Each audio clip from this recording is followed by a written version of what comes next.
What would you do if your HOA told you to rip out the fence your father built, a fence that had stood for more than 40 years, holding in cookouts, family dogs, and memories of kids riding bikes along its edge? Imagine opening a letter that gave you 30 days to remove non-compliant perimeter structure or else pay $150 a day in fines. Would you just hand them a saw, or would you stand at that fence line like it was your own Alamo? My name's David Harper. I'm 56. Work as a mechanic. And I've lived in Maple Ridge since the early 90s. My wife, Laura, and I raised our kids here. And the fence, my dad built it in 1981. Solid oak planks salvaged from an old barn. Sunk deep and straight. My mom planted climbing roses at its base the summer I graduated high school. My son carved his initials into one post with a pocket knife when he was 12. That fence isn't just lumber. It's family stitched into wood and soil. And according to the HOA's new president, Karen, it's non-compliant. Maple Ridge used to be simple. Back when Laura and I bought in, the HOA was just neighbors, making sure the pool stayed clean and the grass around the entrance sign didn't look like a hayfield. Nobody nitpicked about shutters or porches. Folks brought casseroles, not citations. Then Karen arrived. You know the type. Immaculate hair. A designer binder in one hand. Latte in the other. She could say good morning in a tone that felt like a warning. Within a year, she'd campaigned her way into HOA president, talking about protecting property values and uniformity. At first, people thought she sounded responsible. They didn't realize they were handing her a gavel and a crown. Soon everything had to match. Mailboxes, house colors, even porch chairs. And then she set her sights on fences. Karen pushed through a rule. Vinyl fencing, only neutral tones, approved by the board. Anything else, replace it. One morning, I found the notice stapled to my dad's fence post. Violation notice structure, non-approved wood fencing directive replaced with HOA-approved vinyl within 30 days. Penalty, $150 per day, accruing thereafter. I stared at it until my chest felt hollow. Replace Dad's handiwork with beige plastic. Tear out Mom's roses like weeds, not happening. At the next HOA meeting, I marched in with photos tucked under my arm, my dad hammering the posts in 1981. My kids leaning against the boards, eating popsicles. The roses blooming last summer. This fence was here decades before Karen ever set foot in Maple Ridge. I said, voice steady, it's safe, it's strong, and your own bylaws don't give you the right to erase history. Karen leaned back in her chair, smiled tight. We appreciate your nostalgia. David, but rules are rules. Vinyl is safer, cleaner, and better for property values. Your fence is an outlier. It's not an outlier, I snapped. It's a landmark. Her eyes hardened. Decision final, she said, banging the gavel like she was declaring war. The fines started rolling in immediately. Week 1, fence noncompliance, $1,050 accrued. Week 2, roses encroaching on common line, additional fine. Week 3, unauthorized storage garden tools visible from street. It was harassment on letterhead. I grabbed a binder, slid every notice into a plastic sleeve, and scrawled across the front, in black Sharpie, Fence Defense, Exhibit A. Laura watched me at the kitchen table, shaking her head. You're building a case file. I looked up. No, I'm building a shield. And then neighbors started knocking. Mister. Chen showed me his violation for a blue picket fence. Evelyn clutched one about her garden gate. tears in her eyes. Even Earl, who rarely talks to anyone, grumbled about fines for his tool shed. It wasn't just me. Karen was steamrolling all of us.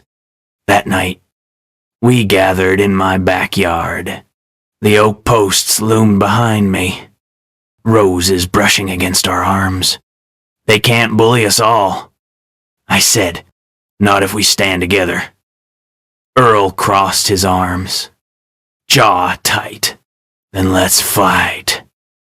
And right there, under the porch light, the battle for Maple Ridge began. The night after that backyard meeting, I barely slept.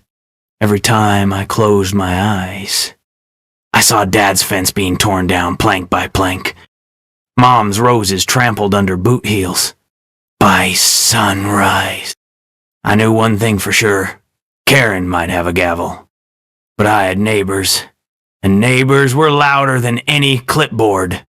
I brewed a pot of coffee so strong it could strip paint, spread the violation letters across the kitchen table, and started drafting a petition. Laura came in, rubbing her eyes. You're really doing this? Somebody's gotta, I muttered, scribbling the words. We, the homeowners of Maple Ridge, call for the immediate recall of HOA President Karen Whitfield for misuse of authority, selective enforcement, and harassment. Laura leaned over my shoulder. Read it, and kissed the top of my head. Then let's knock on some doors. Earl was our first signature. He didn't even hesitate, and just pressed the pen down so hard the paper nearly tore. She fined me $200 for my shed shingles. Said the gray was the wrong shade. The wrong shade. He shoved the pen back at me. Put me down. Next was Mr. Jen. His hand shook as he signed. My wife loves that fence. She painted it blue the year our son was born. Now Karen says it clashes with community tones. Enough. By the end of the day, we had 15 signatures. By the end of the week, 30. Word spread faster than wildfire in August. Of course, Karen noticed. 2 days later, Evelyn called me in tears. David. She fined me for my wind chimes. Said they were a non-uniform auditory element. Wind chimes. The Petersons got a notice for unauthorized seasonal decor. Their crime. A wreath with sunflowers in July. And me. 3 citations in 1 week. Porch swing improperly fastened. Garden hose improperly coiled. Mailbox angle inconsistent with standards. I slid each one into the binder. Labeled the section Retaliation. The binder was getting heavy enough to use as a weapon, but something had changed. Instead of scaring folks, the harassment made them angrier and braver. At church, neighbors whispered, "Where do I sign?" At the diner, people slid folded letters across the booth, eyes blazing. Even quiet Evelyn thumped her cane on the floor one evening and said, "I don't care if she fines me for breathing, I'm signing." By mid-month, we had 50 signatures. More than halfway there. That week, we held another meeting, this time in my driveway. Porch light buzzing overhead.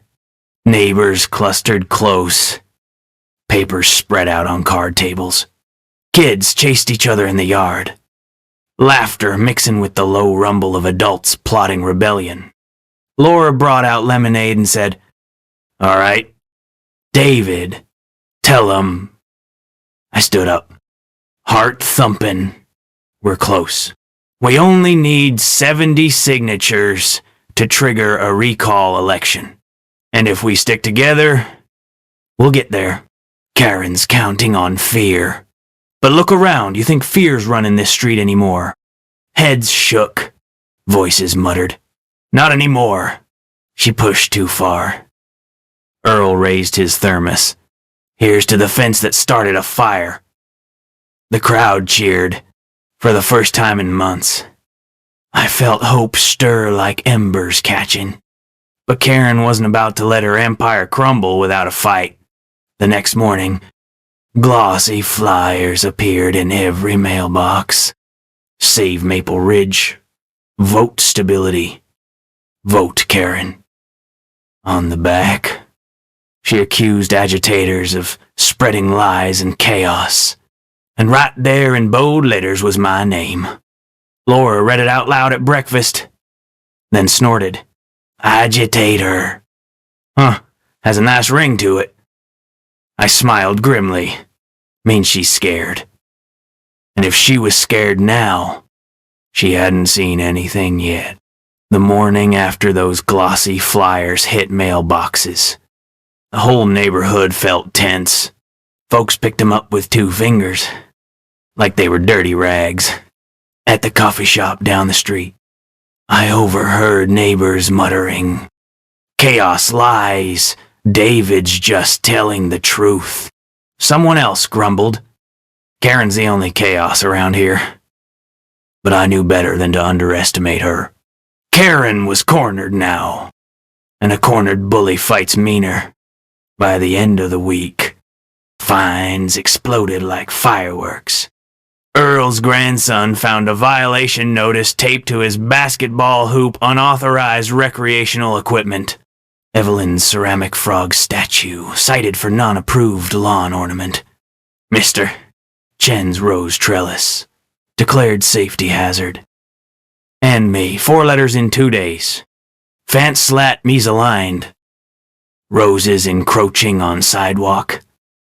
Excessive number of lawn chairs. Unregistered garden gnome. Yeah, you read that right. Garden gnome. I slid every one into the binder. Labeling a new tab and red ink harassment. That binder was starting to look like an encyclopedia of nonsense. The strange thing, every new fine only made our petition stronger. At the grocery store, a neighbor I barely knew walked right up to me, waved a fresh violation letter, and said, "Where do I sign?" A couple with 2 young kids came by my house one evening and whispered, "She made us take down our swing set. We thought we were alone until we heard about you." They signed, too. By mid-August, we had 75 names, enough to force the recall election. We held a meeting in my garage that night. Folding chairs squeezed between toolboxes and the smell of motor oil. Laura passed around cookies. Neighbors passed around pens. And the air buzzed with something I hadn't felt in a long time, solidarity.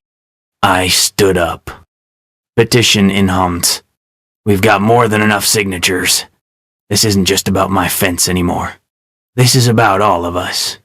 Every fine, every threat, every sleepless night she's caused. We're done. The garage erupted in cheers.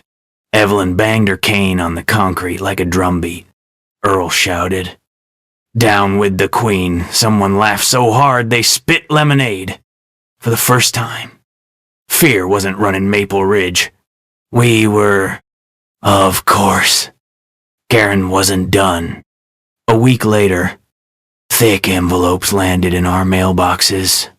This time, they weren't flyers. They were community safety reports, pages of grainy photos of cracked sidewalks, leaning mailboxes, chipped paint, each one stamped with warnings about declining property values under agitator influence. And in bold, black letters on the final page, "Vote stability. Vote Karen." Laura held it up at the kitchen table, shaking her head. "She's stalking people with a camera now. That's desperation." I nodded, sliding the report into the binder under a new tab. Fear, tactics. 2 nights later, we held an open-air meeting under my dad's fence. Neighbors lit lanterns. Kids ran around with glow sticks. and the petition sat on a folding table like a trophy. Earl raised his voice. She thinks she can scare us. She thinks a picture of my crooked shed will make me bow. Well, she's wrong. The crowd clapped, voices rising in agreement. I stepped forward, heart pounding, and shouted over the noise. This fence isn't just mine anymore, it's ours. And if we can protect this, we can protect every last bit of our homes from her nonsense. The cheer that followed rolled through the street like thunder. That night, neighbors left energized, fearless, ready for the vote. And for the first time, I saw it in Karen's eyes from across the street. Curtains twitching as she peeked out. She knew the tide was turning. September came, hot as a stove burner, and so did the recall vote. By then, every house in Maple Ridge was buzzing. Neighbors who hadn't spoken in years were suddenly comparing fines and laughing at Karen's absurdity. But under the laughter, you could feel the tension. This wasn't just a vote, it was a showdown. The election was set for a Saturday morning at the community center. By 9 o'clock, the parking lot was jammed. Families walked in together, clipboards clutched under their arms, kids tugging at sleeves. You could almost hear hearts pounding over the hum of cicadas. Inside, the ballot box sat on a folding table like a judge's bench. Volunteers, neighbors we trusted, checked names off the list. Every slip of paper sliding into the box echoed like a drumbeat. Karen sat at the front of the room in her sharp blazer, gavel gleaming on the table. She flashed her signature smile, but her eyes darted everywhere, like she was counting heads and doing math she didn't like. When my turn came, I walked up. Balladine hummed. She locked eyes with me. I didn't look away. I folded the paper slow, slid it through the slit, and let it drop with a thunk that seemed to shake the table. On my way back to my seat, Earl slapped my shoulder. That was the sound of freedom.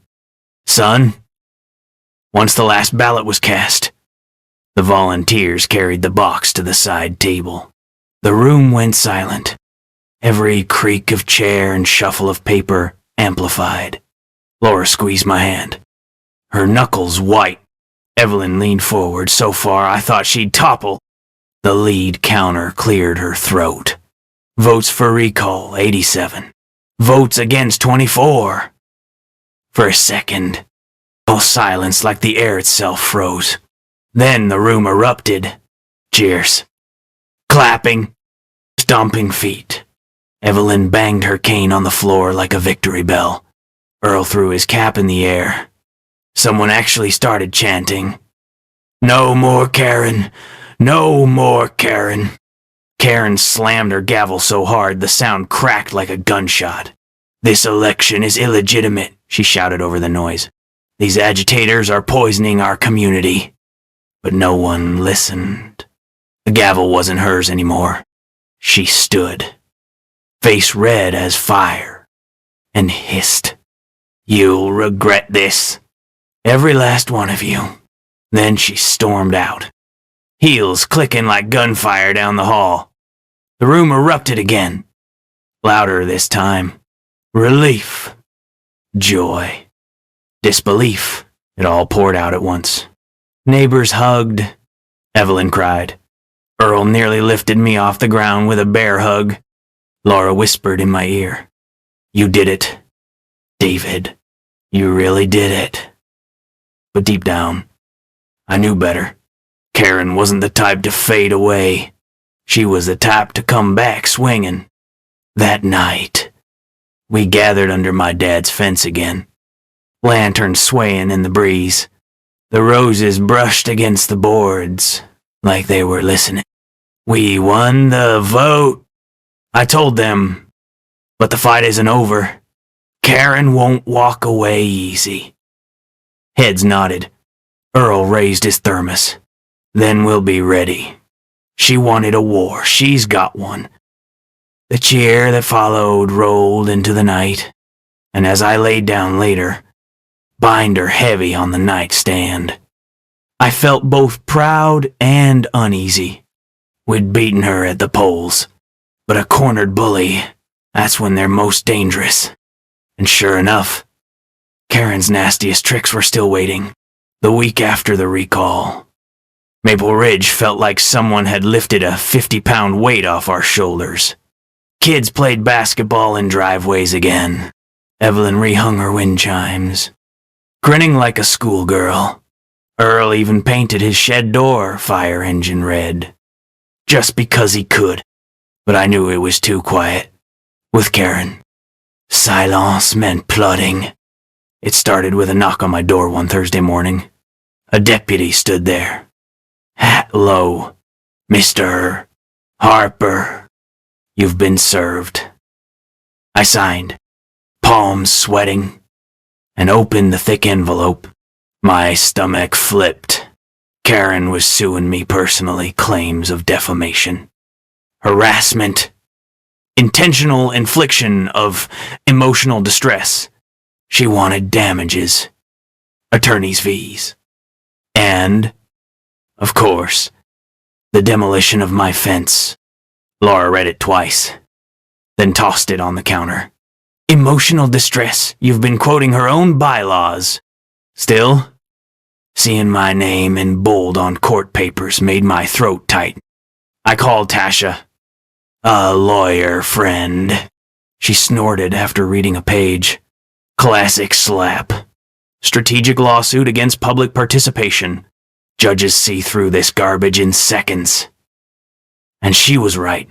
At the hearing, the judge barely let Karen's lawyer get through his opening before dismissing it with prejudice. Case closed.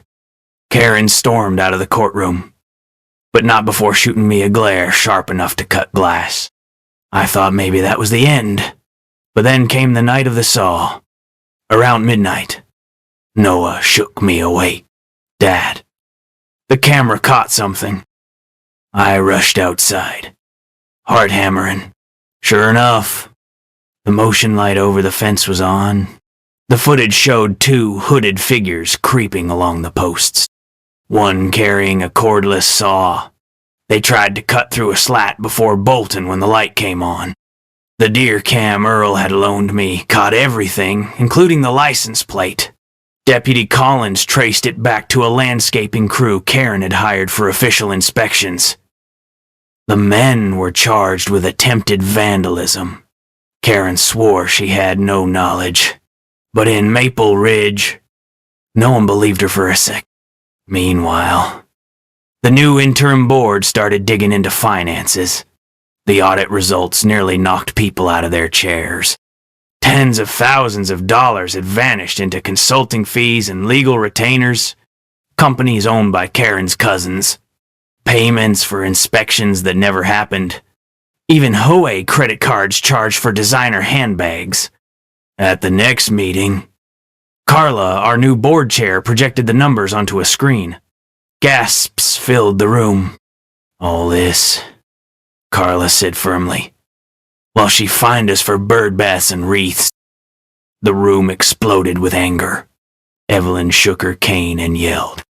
She called my frog a violation while she lined her pockets. Carla didn't flinch. "We're forwarding this to the county prosecutor." The cheer that followed rattled the windows. But Karen wasn't done. On a frosty night in late November, Earl came pounding on my door. "David, get down to the creek." Now, we ran with flashlights at the damn service gate. The chain had been cut clean through. Water spilled where it shouldn't, if it had fully let loose. Backyards could have flooded, maybe even undermined the ground under my fence. Deputy Collins crouched over the cut metal, jaw tight. This wasn't kids messing around. This was sabotage. Earl spat into the dirt. "She's trying to drown us out now." I looked back toward the silhouette of my fence against the moonlight. My gut burned hot. Then we stand taller. Because if Karen wanted war, She was about to see just how far Maple Ridge could fight. By the new year, the story of Maple Ridge's fence had already leapt beyond our little neighborhood. What started as one oak fence standing against Karen's clipboard had turned into headlines, interviews, even hashtags online. Local news called it the fence that fought back. Then a regional paper ran the story how neighbors in Maple Ridge took down their HOA dictator. Before long, my phone buzzed with reporters asking if they could stop by, take pictures, maybe film a short segment. At first, I hated the attention. I'm just a mechanic, I don't go looking for cameras. But Laura nudged me. David, people need to hear it. Not for you, for them. So I stood on the same porch my dad built, the fence behind me, and told the story about Karen's obsession with vinyl, about the fines for frogs and roses, about neighbors finding their voices again. And when the segment aired, something wild happened. People started writing from everywhere. A man in Michigan wrote, "Our HOA tried to ban my deer blind. I thought I was alone. You gave me courage." A woman in Arizona, "They said our mural had to go. We fought. And we kept it because of your story." A whole group in Texas and a picture in front of their community garden, holding a banner standing tall like Maple Ridge. I sat at the kitchen table reading those letters out loud while Laura poured coffee. Her eyes got misty. Your dad built a fence. David, he never knew he was building a movement. It didn't stop at letters. We started getting invitations. One Saturday, a neighborhood 2 towns over asked me to speak at their meeting. Their HOA president had tried to ban porch swings, said they lowered curb appeal. Folks were furious, but didn't know where to start. I drove over with my binder tucked under my arm and told them our story, how neighbors knocked on doors, how fear turned into signatures, how we stood up. When I finished, a man in the back stood and said, "If they could do it in Maple Ridge, we can do it here." That night, they voted to recall their board. Driving home, Laura reached over and squeezed my hand. You're not just fixing Maple Ridge, David, you're giving people a map. Meanwhile, inside our neighborhood, life changed in the best ways. The new board rolled out a heritage committee. Instead of banning things, they celebrated them. Evelyn's frog statue, now sitting proudly on a little stone pedestal with a plaque, neighborhood mascot. Mr. Chen's trellis, declared a community garden. Earl's mismatched shed, kids painted murals on it, turning it into what they call the shed of many colors. Things that used to earn fines became points of pride. In June, we hosted the first annual fence festival. Neighbors opened their porches. Live music filled the air. Food stalls lined the sidewalks. And kids painted wooden slats with their own designs. When the sun dipped low, everyone gathered by my dad's fence. Lanterns hung from the posts. Roses bloomed wild, and the plaque gleamed in the light. Carla stood on a chair, mic in hand. This fence was almost destroyed by one person's hunger for control, but it survived because a community stood together. Let it remind us, and remind anyone watching, that home isn't about perfection. It's about people. The crowd roared. Evelyn wiped tears. Earl raised a cup of cider, and Noah, my youngest, rang a cowbell he'd brought just for the occasion, grinning ear to ear. But the moment that floored me most, a family from 3 states away showed up, drove 6 hours just to see the fence. They had 2 young kids, maybe 7 and 9. The mom touched the oak post gently and whispered, "We wanted them to see what it means to stand." I didn't know what to say. My dad's old fence had become more than protection for a yard. It had become a monument, a beacon, a story that belonged to anyone willing to fight for their home. And as I stood there, roses brushing my arm, neighbors laughing around me, I realized Karen hadn't just lost power. She'd given us all something we'd forgotten: pride in who we are, quirks and all. By autumn, Maple Ridge felt like a different world. The fear that once crept into every mailbox and letterhead was gone, replaced with laughter spilling off porches and neighbors waving like old friends again. Karen had vanished from the neighborhood, moved out quietly one night. Rumor had it, but her shadow was long gone anyway. What she tried to tear down had turned into the very thing holding us together. The State Historical Commission even showed up in October. They'd heard the story and wanted to see the famous fence. A month later, a letter arrived. The Harper fence had been approved as a local heritage landmark. The dedication day was cold but bright. Neighbors bundled in scarves. Kids ran with balloons. And the board unveiled a second plaque bolted to the oak post. Harper Family Fence, built 1981, preserved as a landmark of community spirit. Evelyn cried openly, clutching my arm. Earl hollered, "Long live the fence," and everybody laughed, clapped, and cheered. That night, after the crowd drifted home, I sat on the swing with Laura. The air smelled like wood smoke. The roses, faded but stubborn, still clung to the boards, and the lanterns swayed above. "You realize," Laura said softly, "this fence isn't just ours anymore. It belongs to everyone who ever needed a reason to say no." I nodded, throat tight. Dad built it to hold in kids and keep out strays. He never knew it'd hold a whole neighborhood together. The swing creaked, steady and familiar. The fence stood behind me, oak planks strong as ever. And here's the truth I carry now: HOAs, bullies, dictators with clipboards. They come and go, but the thing's built with love, with memory, with sweat from calloused hands, those last. So I'll leave you with the question I've been asked 100 times since this all began. If your HOA told you to tear down the thing that holds your family's story, would you fold or would you fight scared? Stubborn, but steady until the sawdust settled in your favor? I know my answer, and every creak of this fence, every bloom of those roses, says it plain.